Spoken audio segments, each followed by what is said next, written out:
Today I'm going to be chatting about all the books I'm hoping to read by the end of 2023.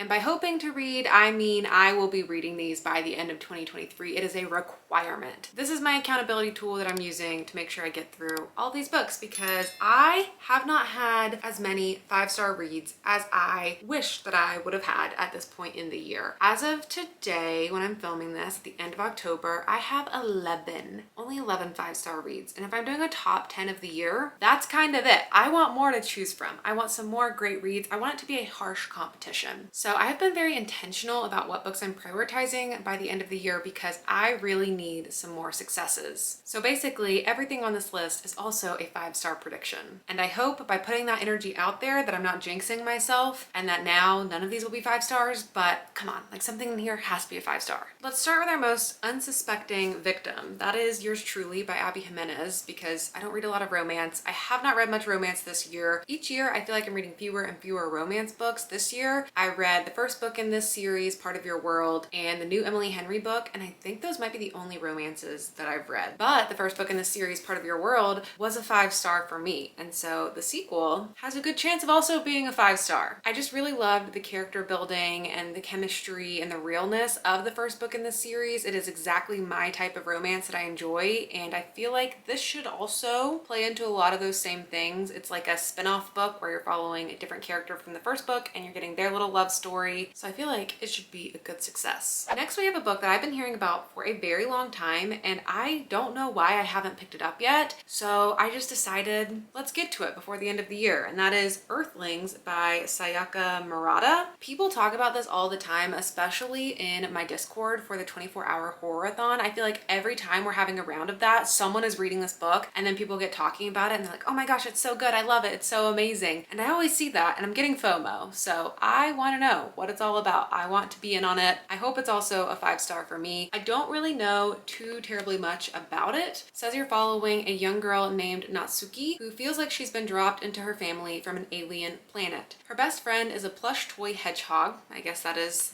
this little fellow right here, and her only human friend is her cousin Yu. Natsuki and Yu spend their summers in the wild mountains of Nagano, dreaming of other world. When a terrible sequence of events threatens to part the children forever, they make a promise: survive no matter what. Now Natsuki is grown, living a quiet life with her asexual husband, but dark shadows and societal pressures are pursuing her. Fleeing the suburbs for the mountains of her childhood, Natsuki prepares herself for a reunion with Yu. Will he still remember their promise, and will he help her keep it? I don't know much of what to expect in this. I believe it's a horror book, and I think it's on the disturbing side, but I don't know. Definitely has a very interesting cover, and I'm excited to see what the hype's all about. Next up is a little bit of a wild card for me, but I have this hunch of where I think my reading is going next year, and I think this book will help me understand if my reading is actually going in that direction. The book I'm talking about is Vera Wong's Unsolicited Advice for Murderers by Jessie Q. Sutanto. And as far as I know, this is a cozier mystery type of book, which previously I've not had a lot of success with. So you might be surprised that I'm putting this on the list because things like Finley Donovan is Killing It or The Thursday Murder Club, like some of the more popular, cozier murder mysteries,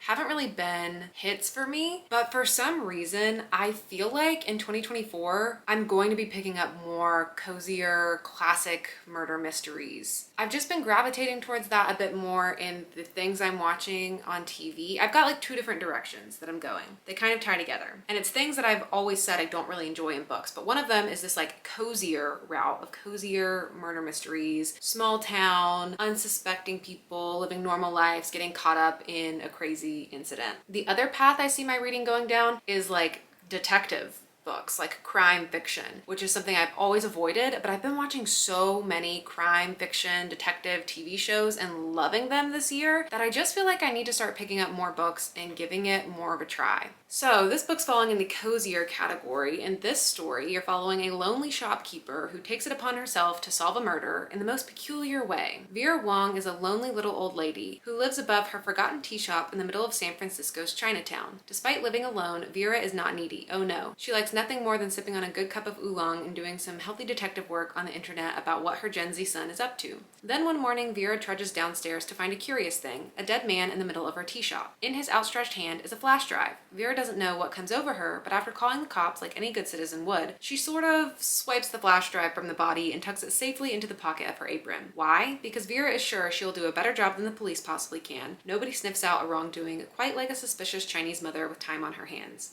I just feel like I'm so into whodunits right now. Like I just love the concept of like a classic whodunit kind of vibe. And I think this could be up my alley, and this could help kickstart my reading more into that genre for next year. Plus, this has been really well loved this year, and I do think it's going to be pretty high up in the Goodreads Choice Awards for the mystery thriller category. So also getting a little bit ahead of reading some Goodreads selections. Next up is Monstrilio by Gerardo Samano Cordova. And I have been excited for this book all year. I thought it sounded so intriguing. And then Kayla from Books and Lala actually made it her Literally Dead book club pick in I think September, and that was the perfect opportunity for me to pick it up, and I don't know why I didn't. I think I just had a busy life month. I wasn't reading as much that month, and I just didn't end up squeezing it in at the absolute perfect time to pick it up with a bunch of people to hear about it. But I did see that it did get really good ratings and reviews from Kayla and from a lot of people who were joining in and reading the book, so I'm even more excited for it now. This is more of a literary horror book that deals with themes of grief, which is like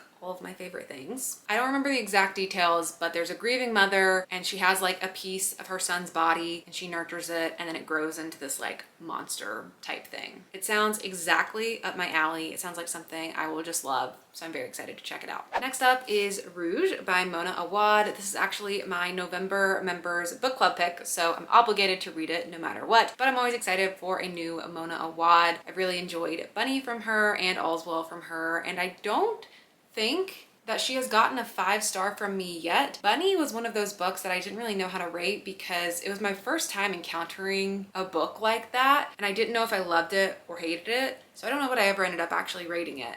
All's Well was a 4-star for me, so it's a little bit risky putting it on the list when Mona Awad hasn't gotten a solid 5-star from me yet. But I feel like now that I know what to expect with her writing style, this will be my 3rd book from her, I'm in a better position to give out a 5-star. This one has something to do with beauty standards, and I really don't like to know too much about Mona Awad's books before going into them, because part of the fun for me is just the really weird journey you get to go on when reading her books. So hopefully she'll get her first 5-star from me. And then I have The Center by Aisha Manazir Siddiqui.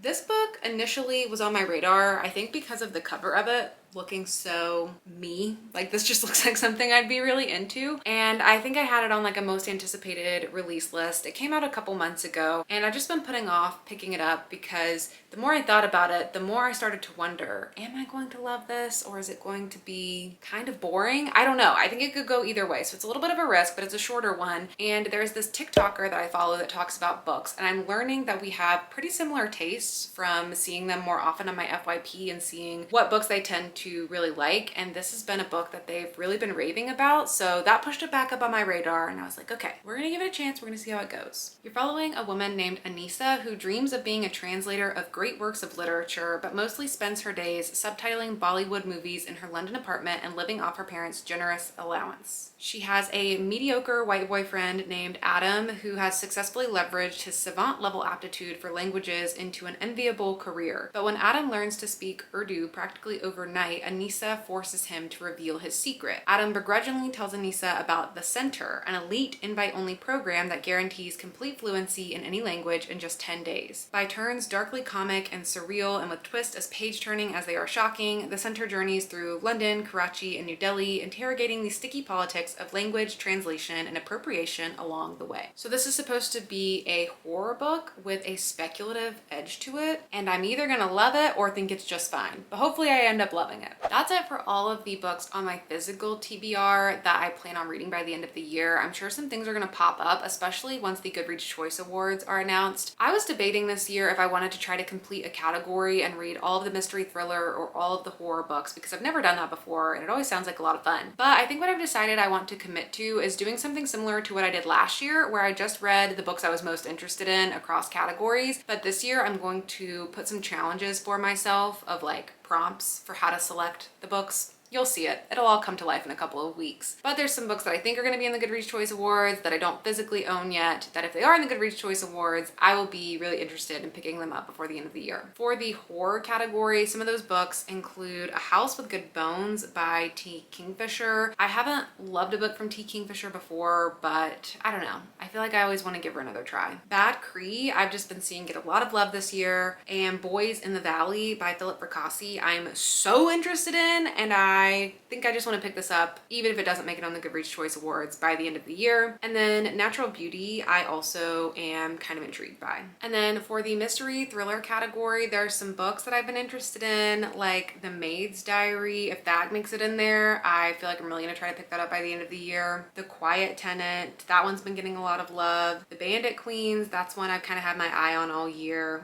And then I'll probably end up picking up a sci-fi or a literary fiction or a romance type of book. I like to just pick up something popular and a little bit outside of my comfort zone usually that comes out of the Goodreads Choice Awards, and it usually ends up being a good success for me because I don't oversaturate myself in those genres during the year. So usually whatever's popular from those genres I read less of, I end up really enjoying. So that's it for my end of year reading plans. Let me know down in the comments below if you have any books that you think I'm really going to enjoy out of what I mentioned, or if there's anything I didn't mention that you think could really be a 5-star hit for me. Let me know down below because I am searching high and low for any 5-star reads that I can add to my pool for this year. But that is it for me. Thank you so much for watching, and I'll see you all in my next video. Bye.